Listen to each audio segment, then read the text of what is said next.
All right, folks, here today with Mr. Brett Jennings. Runs real estate experts out in Silicone Valley.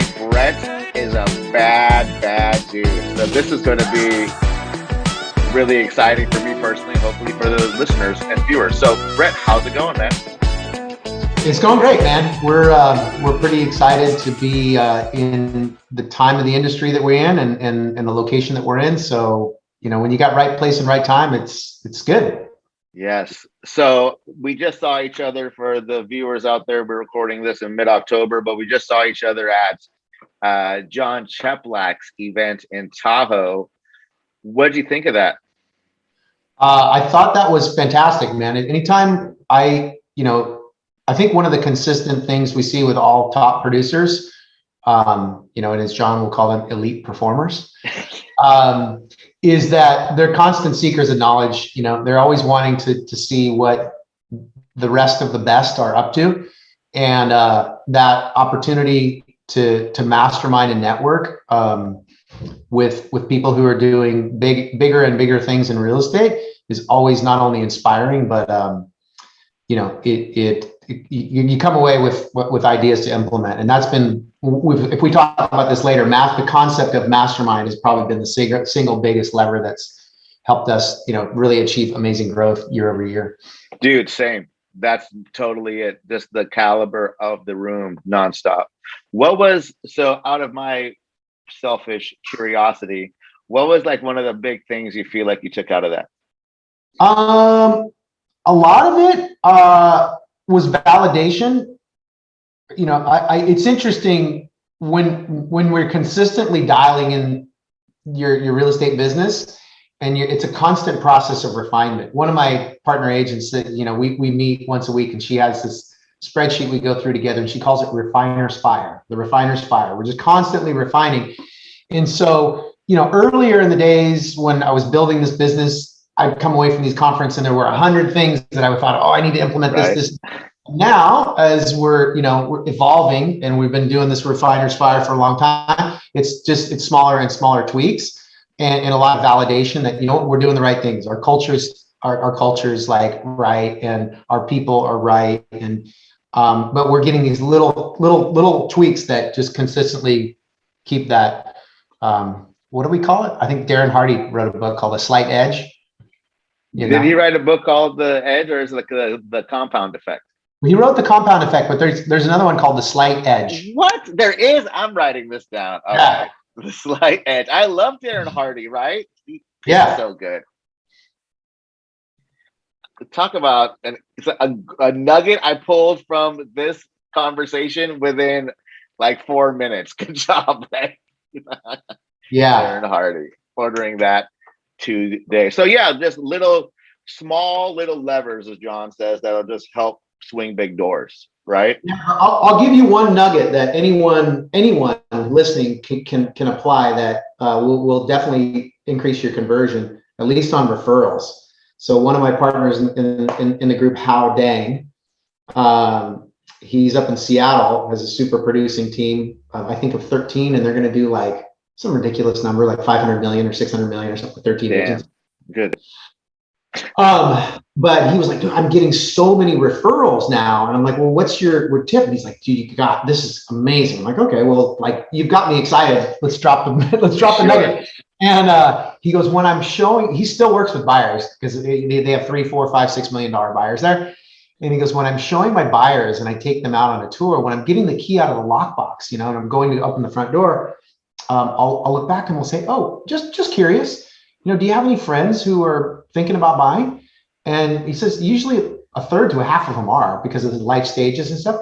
He goes, you know what? He tells them, bring them on the next tour. Well, I'll tour, to have them come along.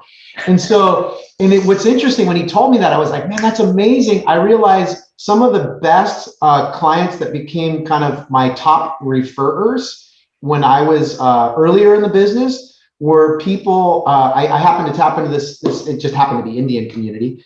And I recognized that they would always bring their friends with them to tour on the properties, even though they weren't buying the houses. And I didn't mind because they weren't like shooting the houses down, being totally good experience, right? And so many of their friends ended up buying with me. So anyway, that's just one. If I, my goal of coming and sharing with you is if I can, share something of value to your listeners. So that's a writer downer and an implementer. Yes, good. I like that. So Super easy simple. and dude, super simple and so accurate about life stages. Like, yes, if when you're moving, you're talking to your friends who are also moving. Gold. Good. That is good. And something you got from somebody else in the room, not necessarily somebody on the stage, right? So Yeah. good. So let's talk about real estate experts. How long have you been in real estate for? Like been licensed? Great question. I got in, I got into real estate in 2007, and I actually came in as a mortgage lender because I had a kind of bad impression of I hadn't bought a house yet at that time, but I just had a bad impression of realtors, like that they were going to be these weird kind of cheesy people that you just saw on the sharpening carts and bus benches. And I was like, I don't want to be that guy. So I had friends who were doing well in mortgage. I'm like, okay, well, I'll be a mortgage lender. Maybe I don't have to work weekends and stuff. And as fate would have it, I got my license in mortgage. And two things. My mentor in the mortgage business said, Brett, you're going to do well in mortgage. You got to build a book of top agents to work with, because you can't be subject to just getting business from refinances, because the rates will go up and down and your business will be like this. So here's the list of the top 100 agents in the county. Go get them. And it took me 2.5 months, but I met with 42 of the top 100 agents in our county. Great job. I ended up with accounts with 5 of the top 20. And one thing happened, I recognized, I was like, it started to dispel this myth I had that every realtor was like Phil Dunphy, the guy on Modern Family, right? I was like, man, some of these top agents, they're cool. They've got like good lifestyle. They're smart business people. Maybe I could be a realtor.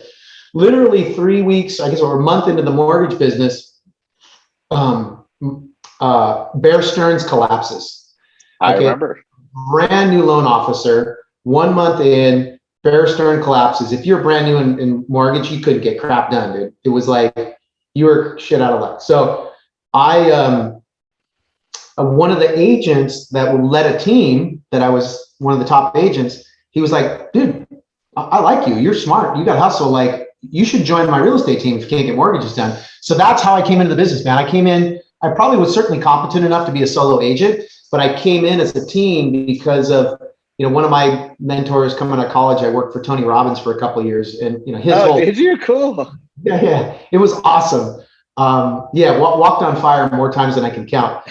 But the guy that he always said, like, find someone who's getting the results that you want and just emulate them. And so this was a guy who was a top producer. He had a team. He was investing in real estate. I'm like, I want to be like Mike.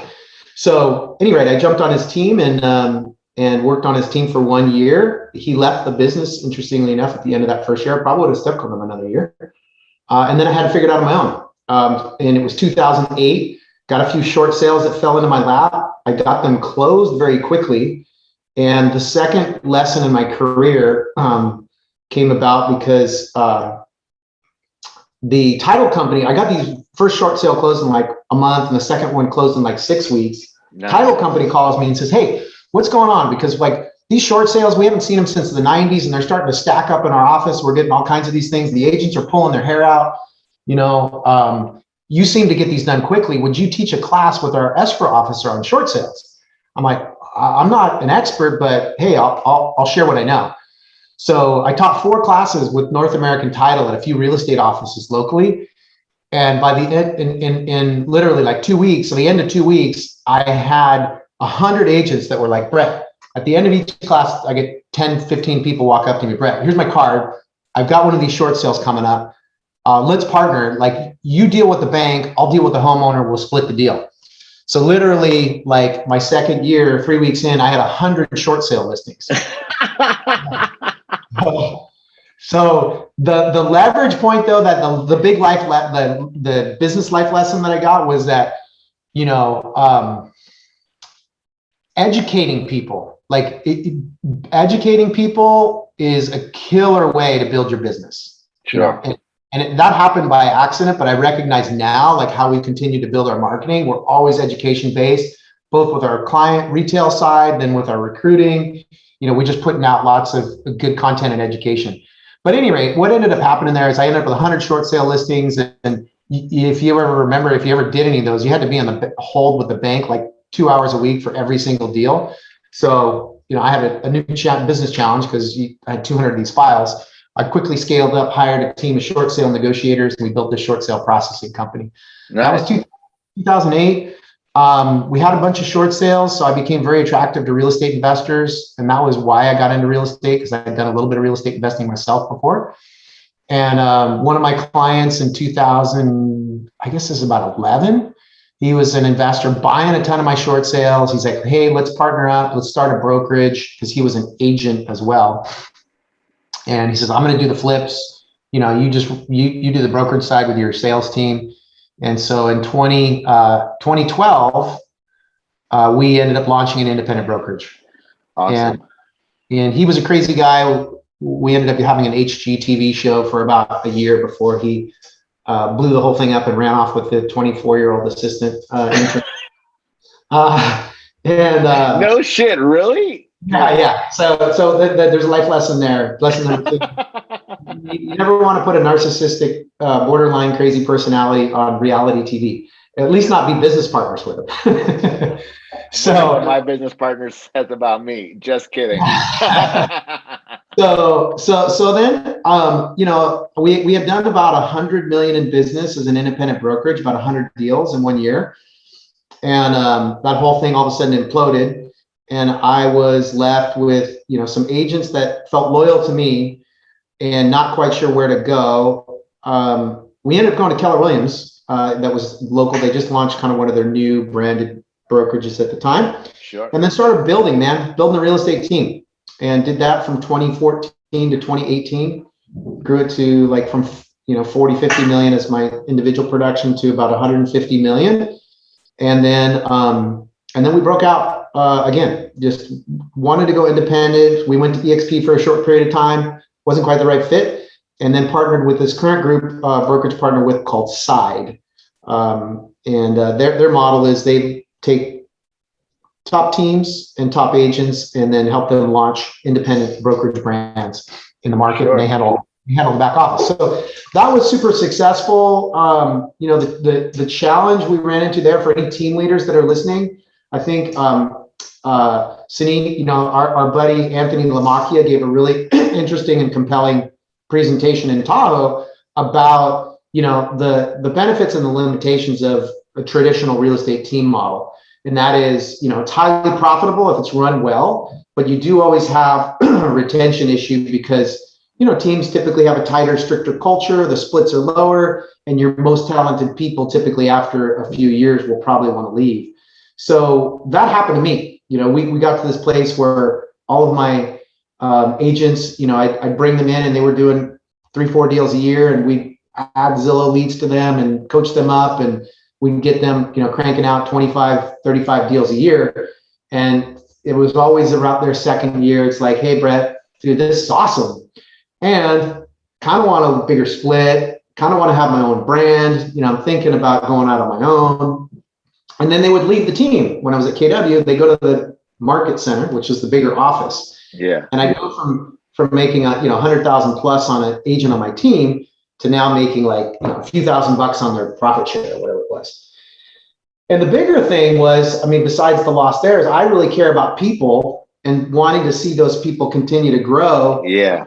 What happened, I see these guys go from doing 20, 30 deals on my team, making $250,000 to $300,000 a year. And then now that they went out on their own, they're doing 12 deals and they're making 180 or 200. And I catch up with them. I go, hey, what happened? Do you want to be doing more business? They're like, yeah, I do. I'm like, well, why don't you? Inside the team, we had all those leads. We had I'll call it the good vibe tribe. Yeah, for sure. We were just, all rolling together. And so I felt like I had to find a way, Sini, to make room for my better people. And that's how we landed on a new model. I'll call it a new model of real estate. I'll call it a team ridge. Yep. And it's a hybrid between a team and a brokerage. And that really has enabled us to take it, from a team that I had of 8 agents and 130 million in production 3 years ago to now I think we're on track for about 1.3 billion with about 70 agents this year. So it's been a wild ride, but you asked me how I got into real estate. Sorry for being on a monologue here. Well, no, but like, so right now you're at 70 agents, right? 70-ish, running it like a team ridge, which is great. Like, dude, here's my thing is my team was at Keller when I started out and nobody could make any money because they were paying 2 friggin' splits. Right. So I left to 100% spot before Big Block opened, before I opened it up. And I said, I want to compete with the brokerages. So I'm going to give a great split on their SOI deals, and without getting too into detail. So then that's when we did the kind of our own version of a teamerage. And luckily enough, retention hasn't been a challenge. So we took that up kind of organically, but back to you. So 70 agents, you guys are going to sell $1.3 billion worth of real estate. Good shit, dude. That's incredible. I hope you're buying a Ferrari this year or some kind of sports car. Lots of triple net commercial properties so I can keep my tax bill down. Oh, see, smart.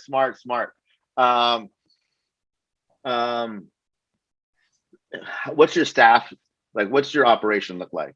Yeah, so that's a great question, and that's probably like, as you know, for agents building a team, the hardest part of building a team, like even if it's a small team, right, is you got to get 3 things right. You got to get the leads right, you got to get the systems right, and you got to get the people right. And you can't cheap out on any of those. As you and I have experienced trying to build this thing. When you're a small team, if you cheap out on leads, you're like, oh, I'm going to get my buyer's agents and just do Facebook leads for like $2 a lead. You're tripping. Your agents have to try to grind on 400 leads to try to sell one house, and they're going to leave you. You know, and then when it comes to the systems, you know, certainly there's all kinds of cheap options out there, but you know, the more robust stuff, whether it's Salesforce or Boomtown, or these things cost money. And then the same thing with talent, you know, you can't build it exclusively with VAs. You can have a VA to help do some tasks, but you're going to need an onshore person or 2 or 3, depending on the size of your team, to help you build it out. So as we've grown, that's probably been the hardest thing, man, to really continue to provide a high level of support. Like, you know, we're trying to take this general concept of a team and scale it up to the brokerage level. To provide that high level of support has been incredibly, it's proved to be challenging, right? Absolutely. And so we're getting better and better at it, because we just do this refiner's fire. We're hacking away, just trying to dial it in. But currently we have, I think, about 22 staff and about 8 virtual people. So we have about 30, you know, humans that are supporting 70 agents. And that might sound like a lot, but you know, when we're trying to make sure that those agents are only focused on prospecting for new business, following up on leads, showing properties, you know, writing offers or taking listings and negotiating, right? That's all they're doing. And to take everything else off their plate, signs, flyers, lock boxes, you know, scheduling tours, it's a lot. So yeah. So 30 people staff, me too. So that's mine. I think we may be at 32 now, but I think I have like 14 VAs. So a little different. Yes, 32 staff, 14 of which are VAs? Yeah, I'm guessing, but I feel like that's true. Okay. Right. But we have, I mean, what's your ISA department look like stateside?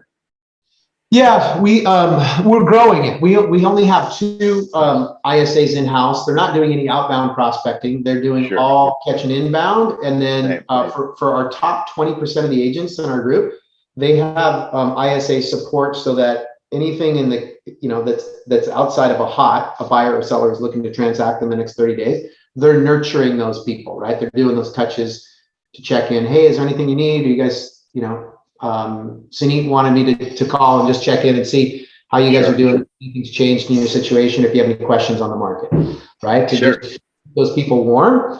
so that nobody slips through the cracks. And that's been the model with the ISA group. But with Zillow Flex, most of those leads are coming inbound and they're going direct to the agents. Yes. So you don't have the ISAs help out with the Flex calls? We have it. We're open to exploring that, as to increase our answer rate. I think that's the number one lever that would help us do that. Yeah. So that actually tripled our answer rate. Got it. And what about the customer experience, right? When you have ISAs, because the inbound Flex leads that are coming in, right? They're already been talking to someone in a customer service or ISA role. Now they're getting handing off to another ISA. Like, is that a problem at all? I know that there's some people have voiced the concerns about that, but let's talk about the customer experience of your agent trying to juggle and driving the friggin' car and wants the Flex lead, so they answer it and don't remember the script because they're not sitting down and they're trying to oh my God, I haven't got a Flex lead all week. I'm at the park with my kid. Now's my opportunity. Oh, hi. Oh, hello. Right? Like, that's also a shitty experience. What I think that it's just one word, like, right, with the ISA, they do the ALM, which is the script. For those of you, for the viewers and listeners that don't know, that's the Zillow script, which I've taken to nearly all parts of my buyer business. It is the ALM, and when they say, let me confirm with the seller and get back to you, right? We say, our showing agent will confirm and get back to us. And then there's a group text. Here's another problem with entire ISA programs everywhere is the handoff can suck. So make sure you have good standards around any ISA handoff. Right. And yes, and I think that you're doing that right too. Like we have 5 here in the US. I have several on 7 days a week. And inbound calls. Right? Like, leverage all that outbounding either to another, like we use third-party ISA companies in Mexico to hammer that list. Yeah, right? To do the outbounding. Now, got it. So 5 USA-based ISAs. So they're catching them. So then your answer rate, I'm assuming, is like 90% or better. It's over 80%. Yeah. Over 80%. Okay. And prior to that, it was way less, right? Like, yeah, but when we talk about, for all those people listening, right? If you're running a team, you're generating leads. It's all the name of the game is conversion, right? And customer experience. You have to have both of them. You can't just optimize for one. Have hard closers, then you're going to drive your customers away because you're too hard on them. But so driving for conversion, that top of the funnel, increasing the answer rate is the first lever. I mean, I talked to one agent, she was advertising on radio. She said, we were generating a bunch of listing leads, and we recognized that we were missing some calls. And she said, we really dug into it. We were missing like half the calls. So she said, we just put an answering service on when our inside sales staff couldn't answer. Yep. And then we doubled our conversion rate. Boom, like that. That is the easiest one, right? And it comes down to old school real estate. What's your connection rate? Yeah. Right. I mean, yeah, like we have, I have a couple hundred signs in the ground for listings. Like we get sign calls all day. I don't want those going to my agents either, right? Is this not effective? I tried that for years and I had 10 signs in the ground and it didn't work back then. So now it's like consistent, like the ISA can pull up all the information and just schedule the damn showing. So good. What's the business look like in 2022? I mean, in 2021, you're, like you said, $1.3 billion in sales. What is sellers, buyers, 50-50, 60-40? Yeah, no, because of Zillow Flex, we're probably 65% or more buyers. So we're about 1/3, 2/3 buyers, 1/3 sellers. We definitely we're focused on shifting that up this year because we've got a number of teams that got some pretty experienced team leaders that are farming now. And farming for us is probably the best. Direct mail and farming is probably the best return on investment and leverage point for us when it comes to sellers. So again, yes, about two thirds buyers, 1/3 sellers. And we'll do about 950 transactions. And your guys are sending mail. Yeah, we have a marketing department that executes all that for them, but yeah. Farming to the neighborhood, direct from the marketing, not from the staff, or not from an outside company. Correct. But our access point as we've grown, people, and actually I'll do a quick screen share if it's all right. Yeah. So this is kind of what we share as our what we call our roadmap on kind of helping agents go to that next level. And so there's a very predictable path. You know, when people come to us, they're typically doing somewhere between 0 to 8 deals a year. And they've just been doing sphere of influence and open houses. And so this next stage, the seeker stage, is where it says, I'm willing to do the work. I've tapped my sphere and hosted open houses, but I don't have a real plan to grow my business. So what we provide them is a growth plan. And, we can help them easily double their business just by adding Zillow Flex and then getting a good sphere of influence marketing plan like wrapped around them. Because most of the time they either don't have a CRM or they're not really using it.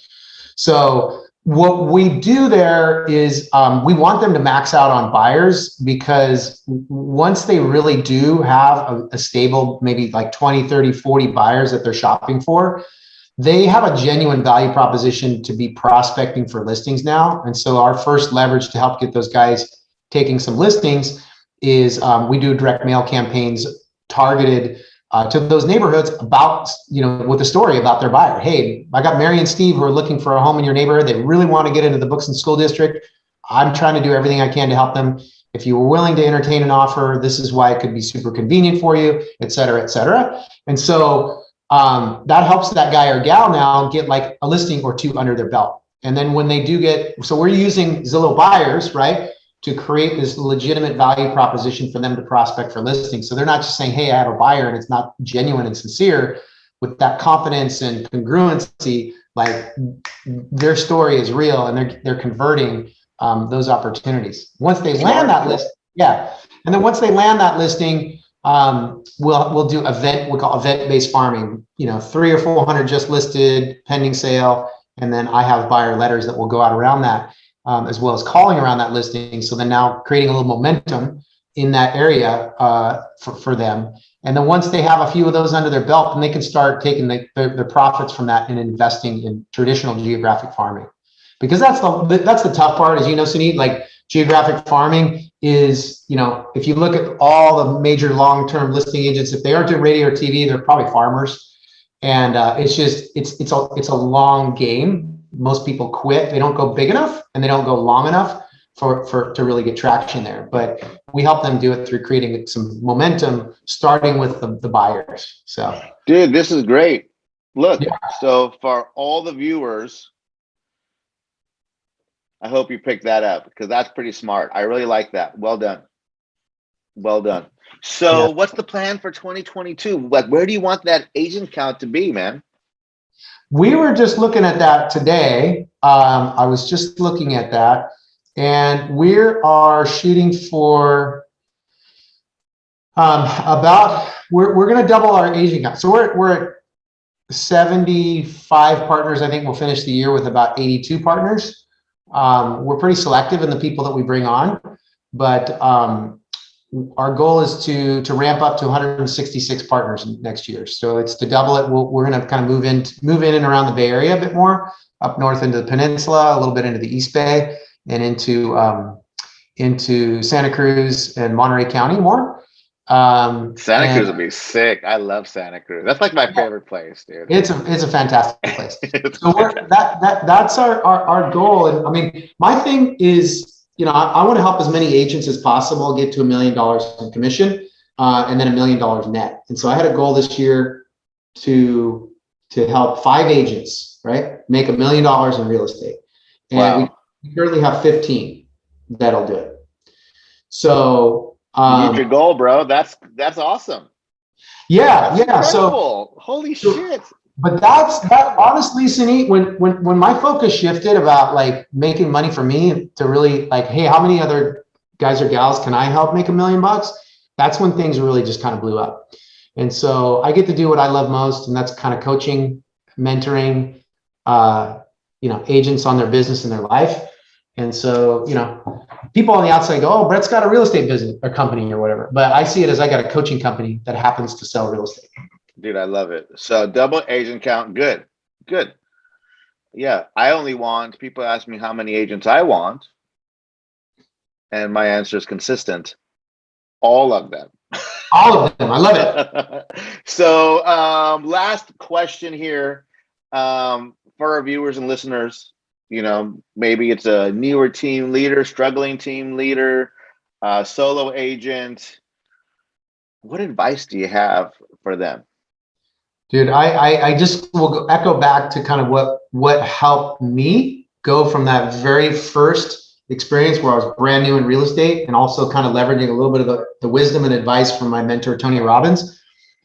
Find someone who is absolutely crushing it, get close to them, find out what their mindset is, what do they think about the business, find out what they're doing, what are the actions that they're taking, think the way they think and do what they do, and you'll get the same results. And for me, that, I think if you're newer in the business, getting on a real estate team is probably the best experience, because of just you collapse time frames. The amount of experience you get if you're on a team and you do 10 or 15 deals, whereas a solo agent, you do 3 or 4, you get 3 years experience in 1 year. So you're accelerating, right? You're learning in your path to growth. The other thing I would say is if you're brand new to real estate, don't even start on the real estate team, start as an inside sales rep. Because I can tell you from experience, every age, you're going to find out whether you're cut out for real estate in the first month as working as an ISA, because it's not the sexy stories you see on $1 million listing and everybody's just hanging out at the coffee shop looking cool, right? Driving cool cars. There's grind involved, and it's being on the phone, 2 to 3 hours a day to build your business. And when you build that muscle in the inside sales role, you're doing that for 6 hours a day. Guess what? When you graduate from inside sales and become an agent, you only need to make calls for like a couple, 2, 3 hours a day. It's like easy. And so what I can tell you is both of the people who are now on my team that started in the inside sales role, their first year in the business, they sold anywhere from 20 to 35 houses. They made $200,000 to $400,000 their first year, full year in business. So that's my nugget for brand new people and or the struggling team leader. Dude, so sage advice full of gold nuggets. Brett, you're a bad man. Am I going to see you at the Inman in a few weeks? You are, man. Let's get together. Let's hang out. Yes. We won't go for a drink. We're going to go to the gym. Yeah. I take my gym shit to every conference. Whether or not I use it, I do end up bringing a different bag for all the gym posts. Regardless, thank you so much for coming on. I learned a lot. I love that graphic. I love some of these other nuggets. And it's validation for me to know I'm doing something right. So thanks again for coming on. If people have a referral for you in your markets, how do they send it to you? Yeah, you can just look me up on Facebook or Instagram, or just Google Brett Jennings. If you Google my name, then you'll get my cell there. It's 408-807-4541.